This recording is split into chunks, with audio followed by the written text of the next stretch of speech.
Hello friends, I welcome you all to my new lecture. But before I begin the lecture, it is my humble request. Please subscribe to my channel if you like my video.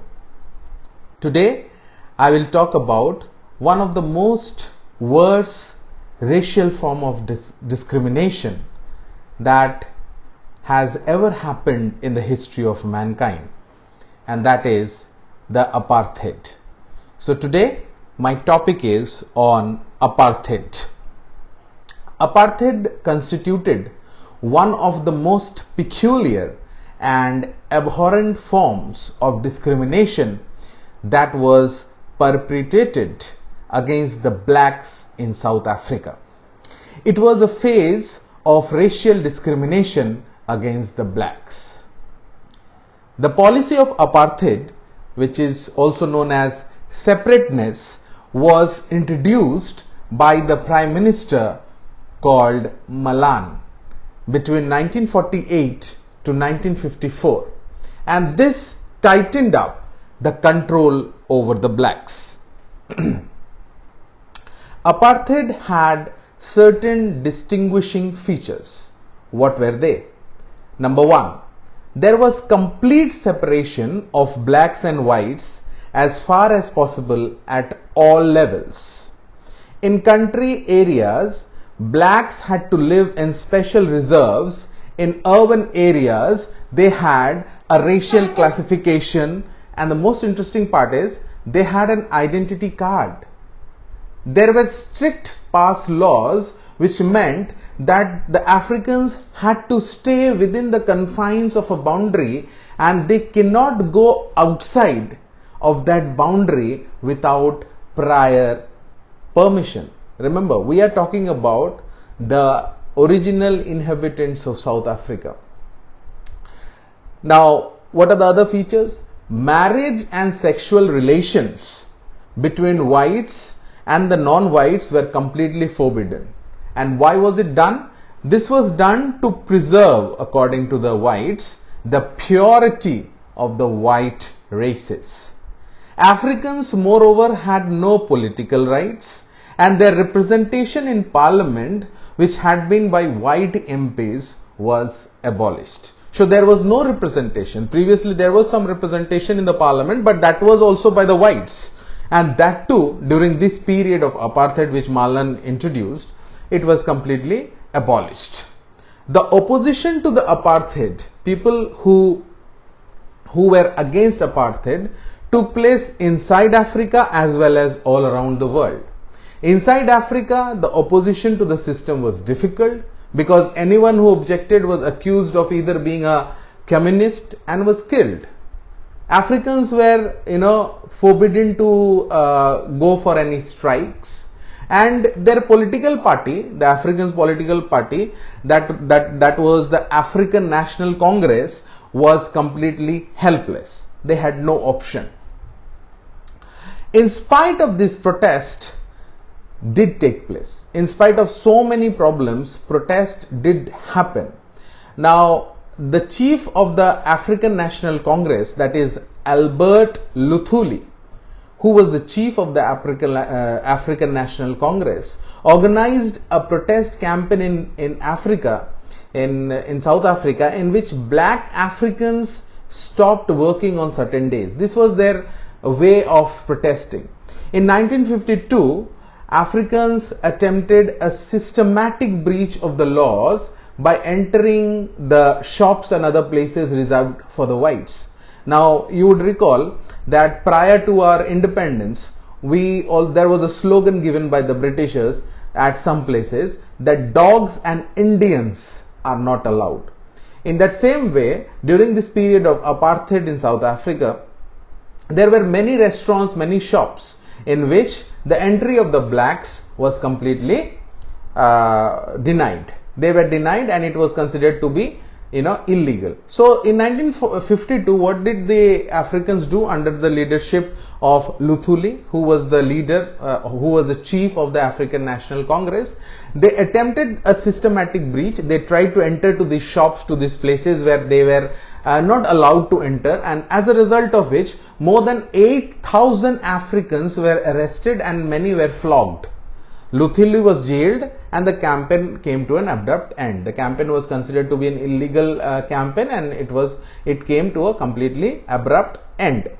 In 1955, the African National Congress formed a coalition with Asian and colored groups and announced a freedom charter at Cliff Tower. Now this incident is very important. What happened? They announced, along with the Asian and colored groups, in a place called Cliff Tower, they formed a coalition and they announced their freedom. The police broke open in the open meeting, and the charter, however, became the main African National Congress program. And what did the charter do? This charter, what did it declare? This charter that we are talking about at Cliff Tower, that happened, a freedom charter. What did it declare? It declared very logical demands and simple things. And what did it declare? Let us try to see. It declared that all the South Africans, all the South Africans and the country South Africa belong to each other. So the entire South Africa belongs to the people who live in it, be it black or be it white. And they went on to demand equality before law, freedom of assembly, right to vote, compulsory education, compulsory work, free health and hygiene, which were, the basic demands. And what was the result? The most significant part was the church and the missionaries also spoke against this movement called Apartheid, which was followed by the whites under the leadership of Malan, the leader of that time. Now, protests reached a climax in 1960. It started from the 52, 55, and in 1960, what happened? It reached to a climax, and what did exactly happen? A huge demonstration took place at Coopville near Johannesburg. And what happened? Police opened fire on the crowd, and there were around 67 Africans. They were killed, and there were hundreds who were injured. And after this incident, this did not stop here. After this incident, 15,000 Africans were arrested and African National Congress was banned. Okay, we are talking about 1960. And this 1960 was an important turnaround in the whole campaign. The protest, which had been non-violent till now, due to the brutal suppression of the police force, made Africans to realize that violence could only be met by violence. Till now, there was, violence and non-violence going on, but now violence could only be met by violence. This was after the 1960 event. And there was a spate of bomb attacks, but the police soon clamped down those, arresting most of the black leaders. And now comes the most significant name. Nelson Mandela was also arrested and was sent to life imprisonment. And Luthuli, I hope you recapitulate. Luthuli was the head, the chief, of African National Congress, who was a firm believer of, protest through non-violent means, was ultimately killed in 1967. Now, discontent and protest continued and increased in the 1970s. Because the wages that the Africans got, that was very, very low as compared to the inflation of that time. Outside South Africa, there was opposition to apartheid from various countries, including India, United Nations. The new Prime Minister, Botha, now realized that all is not well within the system, and he decided to reform apartheid, dropping some of the most unpopular aspects in an attempt to preserve the white control. They still wanted the white control by, hook and crook, doing some changes in the law and some minute changes just to, please the blacks, that, we are trying to, both are trying to show that we are trying to do take some productive measures against apartheid. And this was due to the severe economic problems in South Africa. So Botha decided to make some changes, but still Botha had that mindset. And what was that mindset? The mindset was the control of the whites in South Africa. South Africa was hit by a recession in the 1970s and whites began to emigrate in large numbers and black population was increasing. Moreover, African homelands were a failure. They were completely poverty stricken, their rulers were corrupt and no foreign government recognized them as genuinely independent states.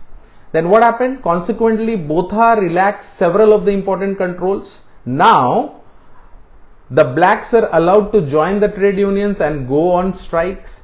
They were allowed to elect their own local representatives, township councils. A new constitution was introduced, stating up to 2 new homes of the parliament. Sexual relations and marriages, which were previously forbidden, was now allowed between people of different races, and hate laws passed.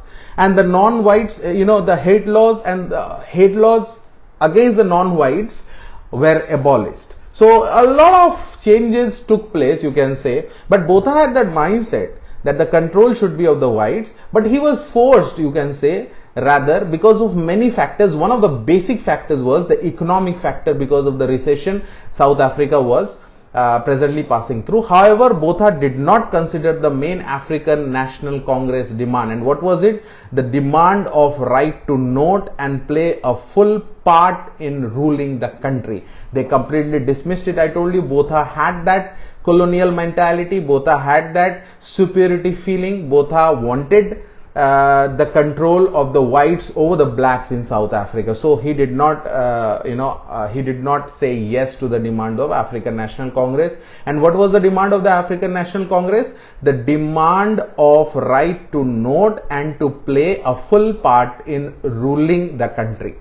The blacks were increased, that the new constitution made no provisions for them, and were determined to settle for nothing less than full political rights.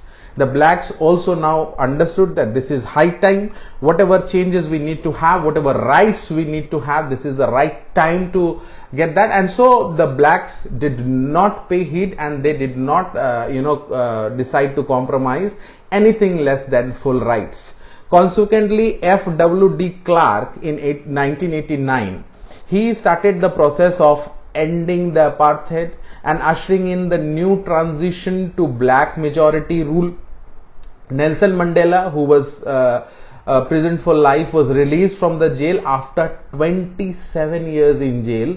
The remaining apartheid laws were dropped and talks began in 1991 for adopting new constitution. In 1993, the talks were successful and there was a transition to what? To full black majority rule. Thus ended one of the worst form of racial discrimination that has ever been practiced in the history of mankind, that is apartheid. I hope I have been able to give you an outline of the apartheid movement. Please, if you like this video, please subscribe to my channel. That will provide that impetus, that energy, that will help believing in my videos, that my videos you all are liking it. So please do subscribe my channel and please give your valuable feedbacks. It matters a lot for me. Thank you for watching. Thank you for sparing your valuable time. Thank you very much.